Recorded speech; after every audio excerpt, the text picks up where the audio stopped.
ರೈತರ ಪರಿಸ್ಥಿತಿ ಹೆಂಗಾಗಿದೆಪ್ಪ ಅಂದ್ರೆ ಸರಿಯಾಗಿ ಬೆಳೆ ಬೆಳೆದ್ರೆ ಬೆಲೆ ಸಿಗ್ತಾ ಇಲ್ಲ. ಮತ್ತು ಈ ಬೆಳಗಾವಿ ಭಾಗದಲ್ಲಿ ಏನು ಕಬ್ಬಿಗೆ ಸರಿಯಾದ ಬೆಲೆಯನ್ನು ಕೊಟ್ಟರು, ನಮ್ಮ ಈ ಕಲಬುರಗಿ ಭಾಗದ ರೈತರಿಗೆ ಸರಿಯಾದ ಬೆಲೆಯನ್ನು ಸರ್ಕಾರ ಕೊಡ್ತಾ ಇಲ್ಲ.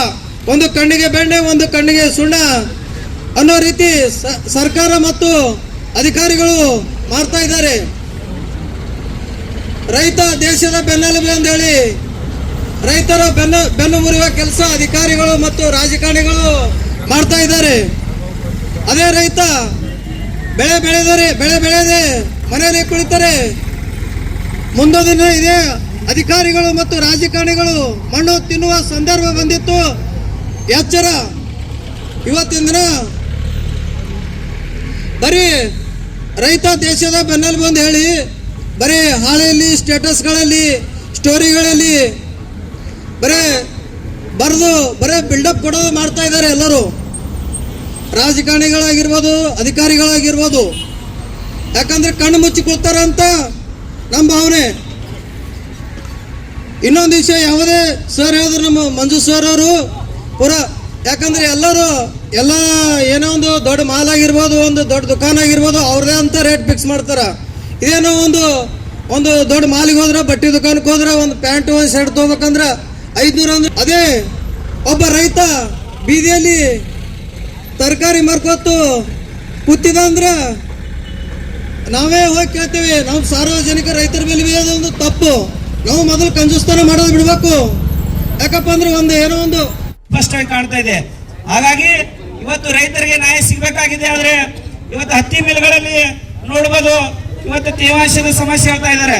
ಎಲ್ಲ ತೇವಾಂಶದ ಹಸಿ ಇದೆ, ನಿಮ್ಗೆ ರೇಟ್ 2700, ನಿಮ್ಗೆ ರೇಟ್ ಇದು 7700 ಹಿಡಿದು 8060 ರೂಪಾಯಿಯಲ್ಲಿ ತೇವಾಂಶದ ಸಮಸ್ಯೆ ಮಾಡ್ತಾ ಇದ್ದಾರೆ.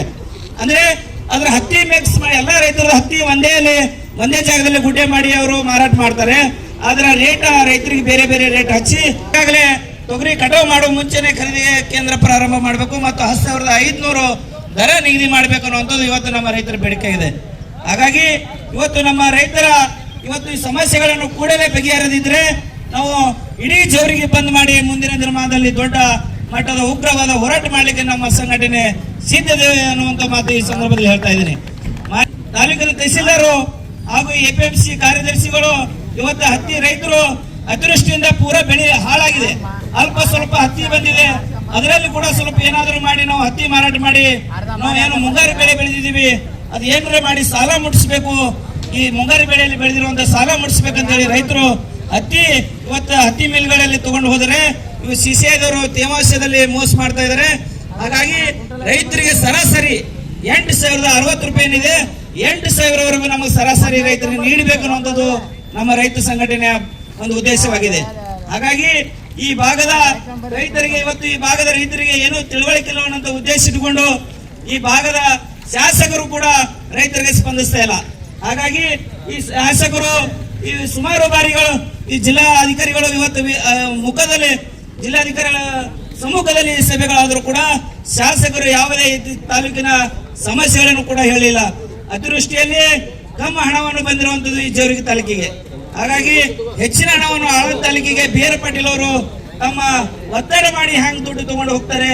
ಅತಿವೃಷ್ಟಿ ಆಗಲಿ, ಇದು ಬೆಳೆ ವಿಮೆ ಆಗಲಿ, ಈ ಬೇರೆ ಒಂದು ದರ ಕೊಡ್ತಾರೆ. ಈ ಕಡೆ ಈ ಭಾಗಕ್ಕೆ ರೈತರಿಗೆ ಕಮ್ಮಿ ದುಡ್ಡು ಬರುತ್ತೆ ಅಂದ್ರೆ ಈ ಭಾಗದ ಶಾಸಕರ ನಿರ್ಲಕ್ಷ್ಯ ಅನ್ನುವಂಥದ್ದು ಬಹಳ ಸ್ಪಷ್ಟವಾಗಿ ಕಾಣ್ತಾ ಇದೆ. ಹಾಗಾಗಿ ಈ ತಾಲೂಕಿನ ಜನತೆ ಏನ್ ನಂಬಿಕೆ ಇಟ್ಕೊಂಡಿದ್ದಾರೆ ಶಾಸಕರ ಮೇಲೆ, ತಾವು ನಂಬಿಕೆಗೆ ಮೋಸ ಮಾಡದೆ ರೈತರಿಗೆ ಈ ಬೆಳೆ ಮಧ್ಯಂತರ ವಿಮೆ ಬರಬೇಕಾಗಿದೆ. ಈ ಮಧ್ಯಂತರ ವಿಮೆ ಕೊಟ್ಟರೆ ಮಾತ್ರ ರೈತರು ಹಿಂಗಾರಿ ಬೆಳೆ ಬೆಳೀಲಿಕ್ಕೆ ಸಾಧ್ಯ ಇದೆ. ಹಿಂಗಾರಿ ಬೆಳೆಯಲ್ಲಿ ಬೀಜ ಮತ್ತು ಗೊಬ್ಬರ ಇವತ್ತು ಉಚಿತವಾಗಿ ನೀಡುವಂಥದ್ದು ಆದಾಗ ಮಾತ್ರ ಇವತ್ತು ಹಿಂಗಾರಿ ಬೆಳೀಲಿಕ್ಕೆ ರೈತರಿಗೆ ಅನುಕೂಲ ಆಗುತ್ತದೆ ಅನ್ನುವಂತ ಮಾತು ಹೇಳಿ ನನ್ನ ಮಾತಿಗೆ ಇವತ್ತು ಜವರಿಗೆ ತಾಲೂಕಿನ ರೈತರು ಇವತ್ತು ನಾವು ರಸ್ತೆ ಮೇಲೆ ಬಂದು ಕೂತಿದ್ದೇವೆ. ಬಂಧುಗಳ ದನ ಕರ ಬಿಟ್ಟು ಇವತ್ತು ಹತ್ತಿ ಬಿಡಿಸೋದು ಬಿಟ್ಟು ಇವತ್ತು ನಾವು ರೋಡ್ ಮೇಲೆ ಬರ್ಲಿಕ್ಕೆ ಇವತ್ತು ರೈತರ ಸಮಸ್ಯೆ ಇವತ್ತು ಬಹಳ ಹದಿಗೆಟ್ಟಿದೆ. ಆದರೆ ಸರ್ಕಾರದವರು ಸ್ಪಂದಿಸ್ತಾ ಇಲ್ಲ. ಬರೇ ಇವರು ಮನೆ ಪತ್ರ ಸ್ವೀಕಾರ ಮಾಡಿಕೊಂಡು ಇವತ್ತು ರೈತರಿಗೆ ಪದೇ ಅನ್ಯಾಯ ಮಾಡ್ತಾ ಇದ್ದಾರೆ. ಇದೇ ನಾವು ದಿನಾಂಕ 6ನೇ ತಾರೀಕು 10ನೇ ತಾರೀಕು 2 ಬಾರಿ ಮಂಜೂರಾತಿ.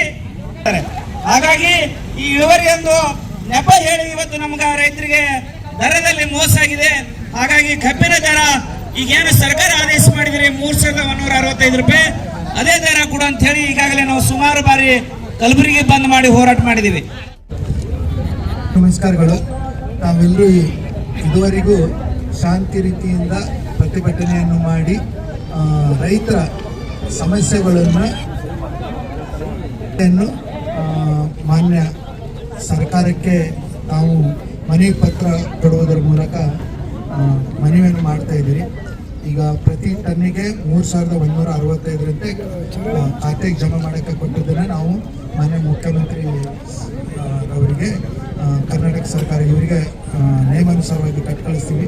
ಅದೇ ರೀತಿ ಹತ್ತಿ ಖರೀದಿ ಕೇಂದ್ರದಲ್ಲಿ CCI ಮಿಲ್ ಇದಕ್ಕೆ ನಾವು ಗೊತ್ತಿದೆ ಹೋದ ಸಾರೆಲ್ಲ ತುಂಬ ಕಷ್ಟ ಆಗಿತ್ತು. ಯಾವ ರೀತಿ ಮಾಡ್ಬೇಕಂತೇಳಿ ನಾವು ಒಂದು ಪ್ಲ್ಯಾನ್ ಮಾಡಿ ಹೌದು ಈಗ ಏನಾಗಿತ್ತು ಅಂದರೆ ಹೋದ ಸಾರಿ ಕೂಡ ಸುಮ್ಮನೆ ಬಂದು 2 ದಿವಸ 3 ದಿವಸ ನಿಂದಿರ್ತಾ ಇದ್ರು ಟ್ರ್ಯಾಕ್ಟರ್ದಲ್ಲಿ. ಇಲ್ಲಿ ದಲ್ಲಾಳಿಗಳು ಕೂಡ ಏನು ಮಾಡ್ತಿದ್ರು ಅಂದರೆ ಅಲ್ಲಿಂದ ತಂದು ಇಲ್ಲೇ ಒಂದು ಟ್ರ್ಯಾಕ್ಟರ್ ಹಾಕಿ ಇಲ್ಲೇ ಇವರೇ ಖಾಲಿ ಮಾಡ್ತಾ ಇದ್ರು. ಹೌದಾ, ಪಾಪ ಎಲ್ಲಿಂದೋ ಬಂದು ರೈತರು ಅಲ್ಲೇ ನಿಂತು ಹೋಗ್ತಾ ಇದ್ರು. ಇದನ್ನು ತೊಗೊಂಡು ಏನು ಮಾಡಿದೆವು ಅಂದರೆ ಒಂದು ಟೋಕನ್ ಸಿಸ್ಟಮ್ ಟೈಪ್ ಮಾಡಿದೆವು. ಟೋಕನ್ ಸಿಸ್ಟಮ್ ಅಂದರೆ ಈಗ ಟಿಕೆಟ್ ಬುಕ್ ಮಾಡ್ತಾರಲ್ಲ, ಪಿಕ್ಚರ್ಗೆ ಹೋಗ್ತೀವಿ ನೀವು, ಪಿಕ್ಚರ್ಗೆ ಹೋದಾಗ ಟಿಕೆಟ್ ಬುಕ್ ಅಂತ 1 ದಿವಸಕ್ಕೆ 50 ಗಾಡಿ ಟೈಪ್ ನಾವು ಏನಾದ್ರು ಟೋಕನ್ ಸಿಸ್ಟಮ್ ಮಾಡಿದೆವು. ಸ್ಟಾರ್ಟಿಂಗ್ ಎಲ್ಲರೂ ಕೂಡ ಅಂದರೆ ಯಾರ್ದು ಆ ಇನ್ಕಮ್ ಸಿಗದೇ ಇರೋಂಥ ಕೆಲವೊಬ್ರು ರೈತರಲ್ಲ ಬೇರೆದವರು ಹಿತಾಸಕ್ತಿ ಅದನ್ನು ಬಂದ್ ಮಾಡೋಕ್ಕೂ ಕೂಡ ತುಂಬ ಟ್ರೈ ಮಾಡಿದ್ರು. ಬಟ್ ಅದು ರೈತರಿಗೆ ಒಳ್ಳೇದಿರೋದ್ರಿಂದ ನಾವು ಆ ರೀತಿ ಕಂಟಿನ್ಯೂ ಮಾಡಿ ಯಾವುದೇ ತೊಂದರೆ ಆಗ್ಲಾರ್ದಂಗೆ ಕೂಡ ನಾವು ಮಾಡಿದ್ದೀವಿ. ಈಗ CCI ಸ್ಟಾರ್ಟ್ ಆಗಿದೆ. ಮತ್ತೆ ಏನು ಮಾಡಿದ್ದೇವೆ ಅಂದರೆ ಕಾಟದಲ್ಲಿ ಪ್ರಾಬ್ಲಮ್ ಆಗ್ಬಿಡೋದು ಅಂತೇಳಿ ತೂಕ ಇಲಾಖೆಗೆ ಕರೆಸಿ ಅರ್ಲಿ ಮಾರ್ನಿಂಗ್ 4 ಗಂಟೆಗೆ ಸರ್ಪ್ರೈಸ್ ಆಗಿ ನಾವು ತೂಕ ಕೂಡ ನಾವು ಏನಂದರೆ ಚೆಕಿಂಗ್ ಮಾಡಿಸಿದ್ದೀವಿ ಹೋದ ಸಾರಿ. ಈಗಲೂ ನಾವು ನೋಡ್ಕೊಂಡು ಒಂದು ಟೈಮ್ ನೋಡಿಕೊಂಡು ಎಲ್ಲ ಕಾಟಗಳನ್ನು ನಾವು ಚೆಕ್ ಮಾಡ್ತೀವಿ. CCI ಸ್ಟಾರ್ಟ್ ಆದಮೇಲೆ ಮತ್ತೆ ರೈತರದ್ದು ಏನಾದರೂ ಸಮಸ್ಯೆಗಳಿದ್ದರೆ ನಾವು CCI ಅಂತ ನಮ್ಮ ಇದರಲ್ಲಿರೋದ್ರಿಂದ ನಾವು ಖಂಡಿತವಾಗಿ ಅದನ್ನು ಹತ್ಯೆದನ್ನು ನಾವು ಕ್ಲಿಯರ್ ಆಗಿ ಮಾಡ್ತಾರೆ. ಈಗ ನಮ್ಮ ಕಡೆಯಿಂದ ನಿಂತಿಲ್ಲದು ಬ್ಯಾಂಕಿನವ್ರ ಕಡೆಯಿಂದ ಈ ಸಲ ನಿಮ್ಗೆ ಅವ್ರು ಜಮಾ ಮಾಡ್ಬೇಕಲ್ಲ, ಜಮಾ ಮಾಡ್ಬೇಕಂದ್ರೆ ಕರೆಕ್ಟ್ ನೋಡಿ ಜಮಾ ಮಾಡ್ಬೇಕಲ್ಲ. ಯಾವ್ದೋ ದುಡ್ಡು ಯಾರಿಗೆ ಬ್ಯಾಂಕಿನವ್ರಿಗೆ ಸಂಬಂಧ ನಮ್ಮ ಕಡೆಯಿಂದ ಹೋಗಿದೆ ಡಿಪಾರ್ಟ್ಮೆಂಟ್ ನಮ್ಮ ತಾಲೂಕದಾಗ ನೆಕ್ಸ್ಟ್ ಕೇರ್ಲೆಸ್ ಮಾಡ್ತೀರಿ ನಮಗೆ. ಹಿಂಗಾರು ಬಿತ್ತನೆ ಬೀಜ ಗೊಬ್ಬರ ರೈತರನ್ನ ಉಚಿತವಾಗಿ ನೀಡಬೇಕು. ಇದ್ರ ಬಗ್ಗೆ ನಾನು ಕೇಳ್ಕೊತೀನಿ ಏನು ಇದೆ ಅಂತ ಹೇಳಿ. ಬೀಜ ಸಿಗ್ತಾ ಇಲ್ಲ ಉಚಿತವಾಗಿ ಸರ್, ಈಗ ರೈತರು ಉಚಿತವಾಗಿ ಕೊಡಬೇಕು.